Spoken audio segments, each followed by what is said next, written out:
Marathon season is approaching, and whether this is your very first or your 50th, you're probably going to have some questions. So Rick and I have taken a look at the most searched for marathon questions for us to answer them for you. Yeah, who needs Google when you've got us? We know that marathon training can be daunting, and any help can go a long way. So keep watching to the end, as we have something big to give away that will hopefully help you fly through your marathon finishing line. And don't forget to subscribe to the running channel, as we're here to help you with every step of the way in your marathon training journey with all the help that you need. Let's do this.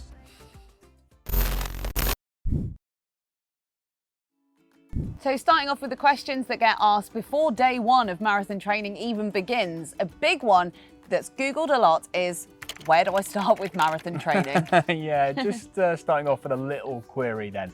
First thing to do is find yourself a marathon training plan. Stuck with where to find one? Well, don't worry, we've got you covered. Check the link in the description for our marathon training plan. However, don't think that day one of training is day one of your marathon training plan. You need to have a really good base of fitness, and don't start cold, eh? Well, yeah, couch to marathon is possible, but it does require a lot of commitment, as I found out. So the best place to start is look at when race day is, then work backwards. So give yourself 12 to 16 weeks to properly prepare. But before that period begins, it's a good time to build up your mileage by around 10% a week. It's also a good idea to sort out any niggles or injury fears that could disrupt your training. Go see a physio for some prehab, and don't skip your strength and conditioning sessions. So the next question is, do I need to have run a half marathon before I attempt a marathon? Well, building up from a half marathon is good, as you will already have a good idea of how long you'll need to be running and for what distance and what it really entails, but it's not imperative. You don't have to run an organised half marathon race in order to do a marathon race. It can be just your training run, and most likely you'll run further than a half marathon in marathon training. So you could even schedule a half marathon race as part of your training as well. Not too close to race day though. Yeah, no, I say the key is to make sure that you're running enough to start day one of your training plan, and that it's not a big jump up from what you're currently doing. But if you haven't run a half before, don't head out and do one in a panic, because it won't give you any benefit. So having a training plan has been mentioned there, and that leads nicely to our next question. Why do I need a training plan? That is a good question. Now, I personally love a training plan, and the idea of not having one to work off makes me quite stressed. Training plans are great for keeping you on track, but everybody works differently. If you're really bad at sticking to a training plan, then it might be worth getting a coach who can help to rejig sessions. For example, if you miss one of your sessions because of life commitments, illness, or injury. The key to training is increasing that mileage and intensity slowly to not shock your body and put you at risk of injury. That's why having your 12 to 16 week plan all laid out at the start is great, because it keeps in check all those mileage increases and means you won't run out of time before race day. Another question a lot of people search for before race day is, how do I fundraise for a marathon? And that is a good question. Yeah. Fundraising targets for some marathons can be really, really daunting, but there are lots of different ways to raise money. A great way to make fundraising less scary and more enjoyable is just to make it as fun as you can. You could do a bake sale, or perhaps something wacky like completing all your long runs in a panda outfit. Yeah, that's pretty extreme. You could also sign up to do a bucket shake, but do check local rules in your area on that one. I did a sweepstake for friends, family and colleagues to guess how many miles I'd run in training, and then another one where they guessed my marathon time. Also, plan when to ask people, whether that's on social media or going along to a work party, leaving a collection bucket on a table, or maybe you could host a quiz or a karaoke night for your friends and family. That's right up my street. Just don't hand Rick the mic though. Now on to training questions, and starting with one that always comes up. Do I need to run 26 miles in training. No, definitely not. And definitely not close to race day either, or you'll just tire yourself out before the run. Most people don't run more than 20 miles at a time, as you won't really see much improvement from doing more than that. A lot of training plans give the longest runs in terms of time compared to distance. So 3.5 hours is the longest run. This might mean 19 to 20 miles for some people, but don't worry if it's less than that in your training.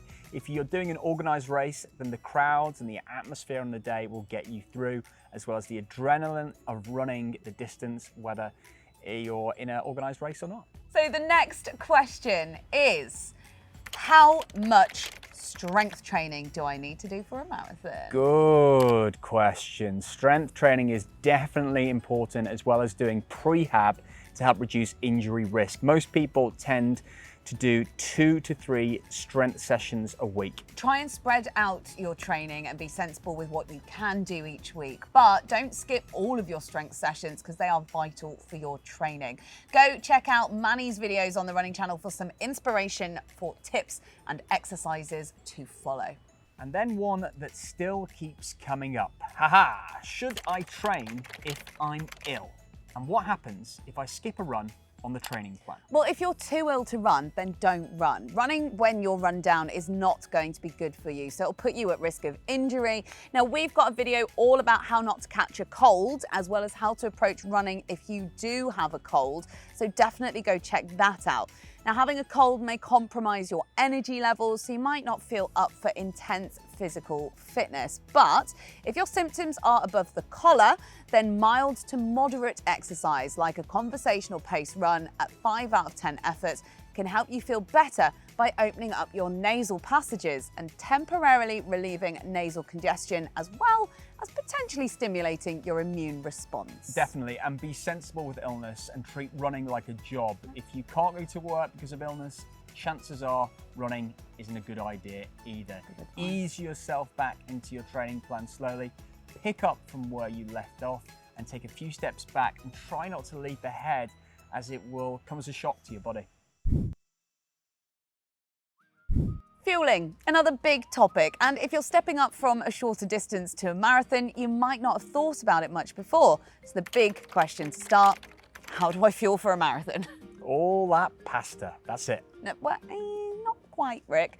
The key thing is to make sure that you practice what you're going to be doing in your training. So you will need to take on more carbohydrates to restock your glycogen stores. So glycogen's the stuff that's stored in muscles and fat cells that you get your energy from.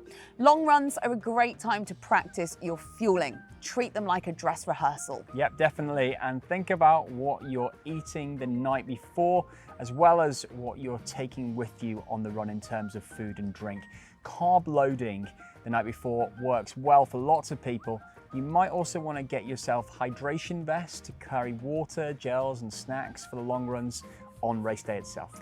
Also, plan your breakfast. Most people aim to eat a couple of hours before a race, so porridge with a banana is a great combo for fuel. Next up, a maths question. How many gels should I have in a marathon? Oh, I'm terrible at maths. I'm going to leave this one to you, Rick. But just like the fueling question, make sure you practice what you're going to be doing during your training. Okay, maths time. There are a lot of variables when it comes to exactly how much fuel your body will need during long runs and races, and how often you'll need to take it on. So, pace, weight, how your body metabolizes the fuel you're taking in. 1 gel every 30 minutes is what some people suggest. And everyone has a different preference when it comes to fuel and gels, so test out a few different things in training. So for example, some gels have caffeine in, and there are also options that are completely natural. Another question that goes hand in hand with fueling. What goes in has to come out, right? And this is a must-ask question for a lot of people. Where do you go to the toilet during a marathon? This is definitely the first thing I searched for when I signed up for my first marathon.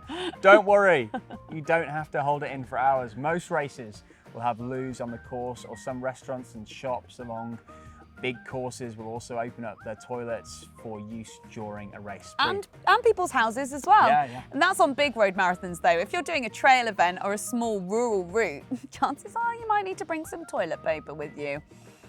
We'll let you work out the rest of that. And now we've arrived at race day questions, starting with, what should I wear for a marathon? Nothing new on race day. Definitely go with something that you feel comfortable in and is weather appropriate. So if it's going to be cold in some races, you can wear an old jumper on the start line and leave it there, which then gets collected for charity, for example. Also think about what shoes you want to wear and get out training in them. Are you going for carbon-plated races? Make the decision early in case you change your mind and run out of time. Nothing worse than blisters ruining your race. Ouchie. Right, next one is, a lot of people have searched for, is stopping to walk in a marathon okay? Absolutely, yeah. There are no rules against walking in a marathon, and don't feel afraid to walk at all. No, lots of people will stop and have a walking break, and that's absolutely okay. You might also stop when you see family and friends on the sidelines out supporting you.